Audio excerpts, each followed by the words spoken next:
TV La Capitale est une chaîne d'information dédiée aux régions de la Côte d'Ivoire. Vous êtes une institution, un ministère, une ONG, une petite et moyenne entreprise, une agence de transport ou d'hôtellerie, un établissement scolaire ou un promoteur d'événements? Ça tombe bien!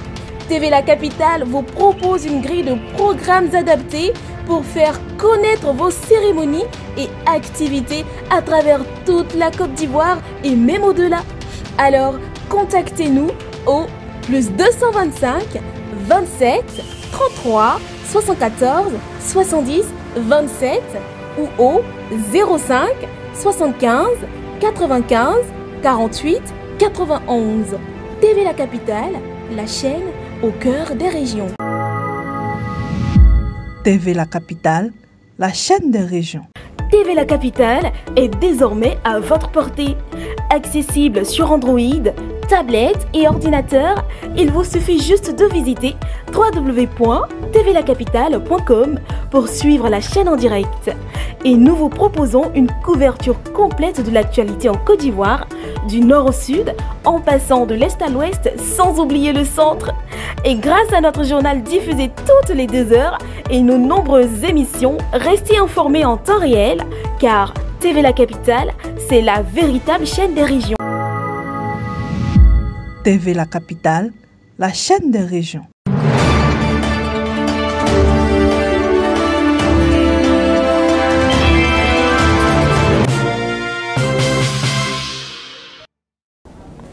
Bonjour chers téléspectateurs, bienvenue sur TV La Capitale, la chaîne des régions. Je suis Aura Laetitia, à présent pour vous, les titres.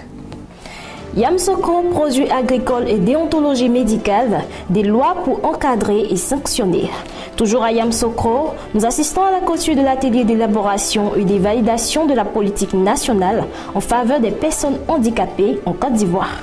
Nous nous retrouvons dans la région de la Maraoué pour la célébration de la fête des mères. Nous revenons à Yamsoko pour la fête de l'excellence à l'école primaire d'Oufoué-Djekro dans le département d'Atiéguagro.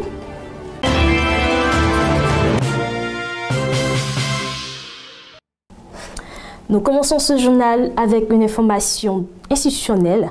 Le 5 juin 2025 à Yamsoko, la Commission des affaires économiques et financières du Sénat a adopté à l'unanimité un projet de loi présenté par le ministre de l'Agriculture, Kobenon Kwasi Adjumoni. Ce même jour, la Commission des affaires sociales et culturelles a également adopté 3 projets de loi présentés par le ministre de la Santé, Pierre Demba. Le compte rendu de Nesnda. La Commission des affaires économiques et financières a examiné le jeudi 5 juin 2025 à Yamsoko un projet de loi présenté par M. Kobenon Kwasi Adjumoni, ministre d'État, ministre de l'Agriculture, du Développement rural et des productions vivrières.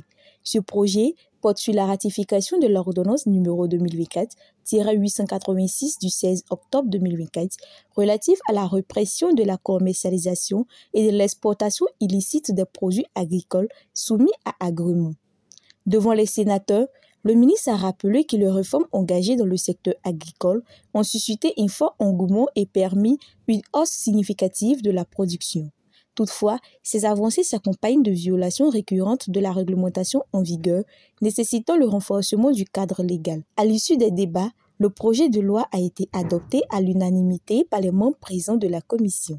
Merci aux vénérables sénateurs qui viennent d'adopter à l'unanimité ce projet de loi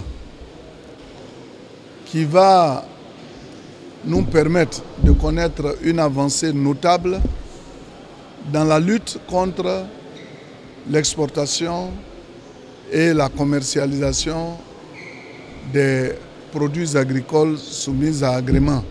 À sa suite, le ministre de la Santé, de l'Hygiène publique et de la couverture maladie universelle, M. Pierre Demba, était devant la Commission des affaires sociales et culturelles du Sénat pour l'examen de 3 projets de loi.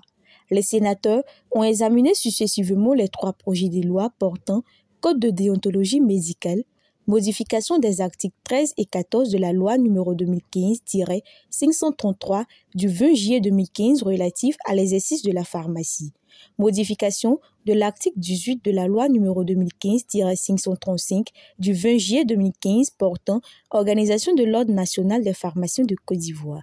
À l'issue des discussions, la Commission des affaires sociales et culturelles a adopté à l'unanimité chacun des 3 projets de loi. Je voudrais vraiment remercier le Sénat qui nous reçoit donc pour regarder en seconde lecture ce texte qui a été déjà adopté à l'Assemblée nationale. C'est un texte très important pour renforcer notre système de santé. D'abord, ce texte présenté aujourd'hui nous permet donc d'internaliser le code harmonisé qui a été adopté au niveau des pays de la CEDEAO, au sein de l'OAS, qui est donc l'Organisation ouest-africaine de la santé. Mais en même temps, ça nous permet de prendre en compte les évolutions du secteur de la santé. Vous savez que la santé, c'est un système qui évolue rapidement aujourd'hui avec les nouvelles technologies, la digitalisation, la télémédecine, l'intelligence artificielle, qui permettent donc d'aller vraiment très loin dans les soins. Il fallait les intégrer dans les pratiques des médecins et les protéger. Mais en même temps, ce texte nous a permis de renforcer la responsabilité du médecin et sécuriser les soins au niveau du patient, mais également sécuriser les conditions de travail du médecin. Donc je pense que c'est un texte important pour l'amélioration de la qualité des soins dans notre pays. Après plusieurs jours de travaux intensifs portant sur la loi d'orientation numéro 98-694 du 10 novembre 1998 en faveur des personnes handicapées, les parties prenantes avec le soutien de l'Organisation internationale du travail OIT ont achevé l'atelier d'élaboration et de validation de la politique nationale en la matière. Le point avec Soro Estelle. Des résolutions importantes ont été adoptées dans le but d'améliorer significativement les conditions de vie des personnes en situation de handicap en Côte d'Ivoire. L'OIT a apporté son appui à cet atelier stratégique qui s'est structuré autour de plusieurs commissions thématiques, notamment la protection sociale et la promotion des droits, la santé, l'éducation et la formation, l'emploi, l'environnement et le cadre de vie, le cadre juridique et institutionnel. Des résolutions importantes ont été adoptées dans le but d'améliorer significativement les conditions de vie des personnes en situation de handicap en Côte d'Ivoire. Même si avant, il existait cette loi qui n'était pas vraiment totalement prise en compte, avec la politique nationale, désormais, la Côte d'Ivoire détient entre ses mains les rudiments nécessaires à la gestion de la personne en situation de handicap.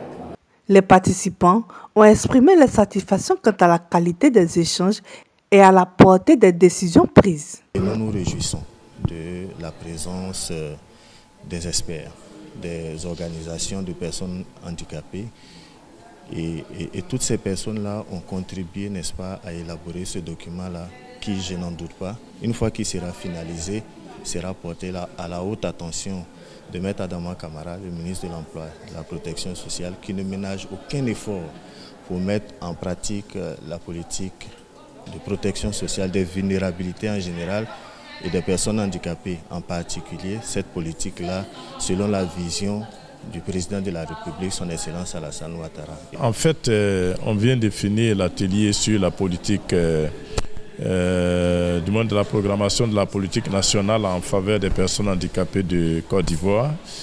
Ce que je peux dire, c'est une véritable satisfaction parce que nous avons eu à réfléchir sur toutes les thématiques qui concernent les personnes handicapées en ce qui concerne leur développement social, leur promotion à tous les niveaux.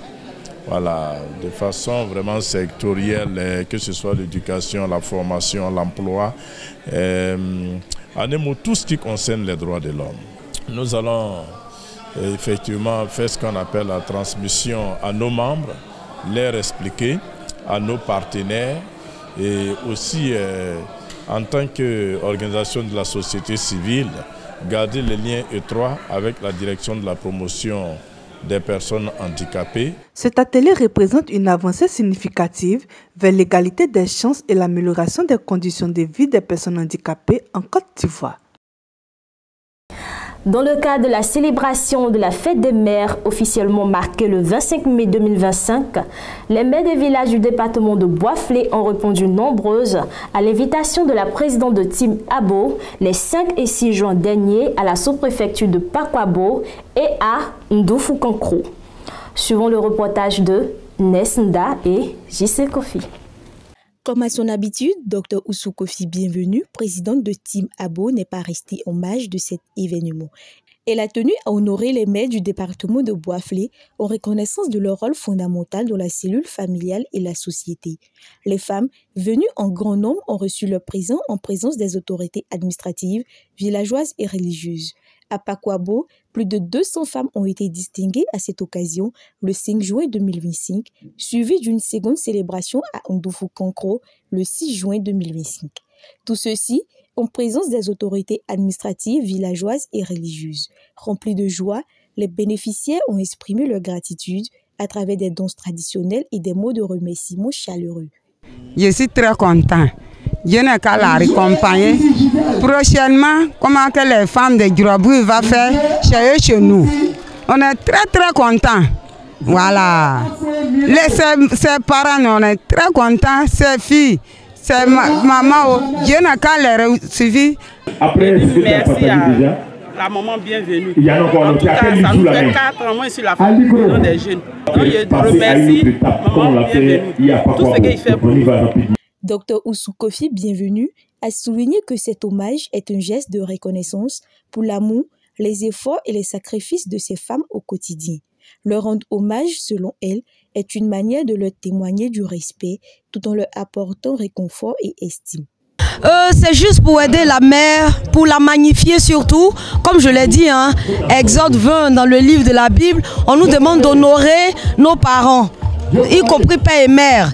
Mais il y a une semaine, la fête des mères officielle est passée et j'ai décidé de célébrer les moments de la sous-préfecture de Pakwabo. Là, c'était hier et aujourd'hui, nous sommes en Ndoufu-Kankro pour fêter plus de 500 moments. Hier, c'était plus de 200 moments. Donc, c'est juste pour les magnifier, pour leur dire merci, en tout cas pour tout leur sacrifice. Ça ne saurait remplacer ce qu'on est en train de donner, ça ne saurait remplacer tout ce qu'elles font et qu'elles continuent de faire même jusqu'à aujourd'hui. La cérémonie a également été marquée par la remise symbolique de présents au chef de village en prélude à la fête des pères prévue le 15 juin 2025. Le rendez-vous est déjà pris pour la 5e édition qui s'annonce riche en innovation et en émotion.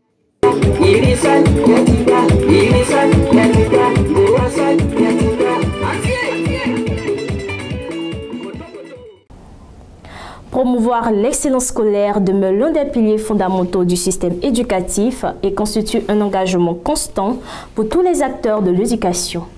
C'est dans cet esprit que s'est tenue dans le département d'Atiéguakro à Oufoué-Djekro la 4e édition de la Journée de l'excellence, une initiative portée par le collectif des Amis de l'excellence, désormais devenue une tradition locale attendue et respectée. Le reportage de Soro Estelle et KGC de Congo. Après plusieurs mois d'efforts soutenus, marqués par des sacrifices et un travail rigoureux, les élèves des écoles primaires ayant brillamment réussi leur année scolaire, qu'ils soient admis en classe supérieure ou reçus au concours d'entrée en 6e, ont été honorés. Les enseignants, véritables piliers de cette réussite, ont eux aussi reçu des distinctions en reconnaissance de leur dévouement et leur engagement quotidien. La cérémonie qui nous réunit aujourd'hui est une initiative d'une cellule de notre mutuelle pour célébrer l'excellence dans notre contrée, le Kondokro. Mesdames et messieurs, l'occasion que nous avons est belle pour que nous rendions également un vibrant hommage à nos enseignants qui, malgré les conditions de travail souvent difficiles, permettent que nous obtenions des brillants résultats pour nos enfants qui font notre fierté. À vous, élèves récompensés ce matin, je tiens à adresser mes plus sincères félicitations. Votre réussite est le fruit de votre engagement personnel, mais aussi du soutien de vos familles, de vos enseignants et de toute la communauté éducative. Vous êtes un exemple inspirant pour vos camarades. Le parrain de l'événement, M. Kwaku Alexandre, fondateur du groupe ISCAE, était représenté pour l'occasion. Son représentant n'a pas manqué d'adresser ses félicitations les plus chaleureux aux lauréats tout en leur prodiguant des conseils avisés pour la suite de leur parcours scolaire, de même que le sous-préfet de la localité. Ce succès est le fruit de vos efforts, je pense bien, mais aussi de l'engagement précieux de vos parents, de vos enseignants et de toute la communauté éducative. À l'issue de cette cérémonie, chaque élève primé est reparti avec de nombreux lots offerts par les donateurs et les partenaires de l'événement. J'ai étudié avec mon maître à la maison. Je leur ai dit d'étudier et de partir à l'école pour réussir. Cette initiative s'inscrit dans une dynamique positive pour l'amélioration des performances scolaires à l'échelle locale et nationale.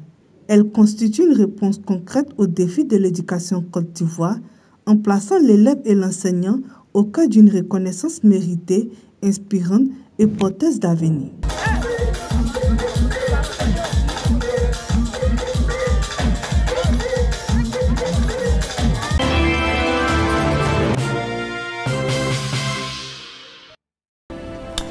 C'est sur cette note de gaieté que nous nous séparons.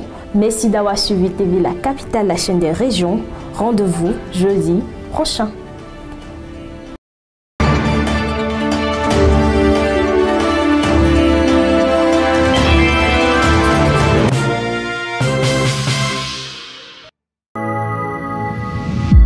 TV La Capitale, la chaîne des régions.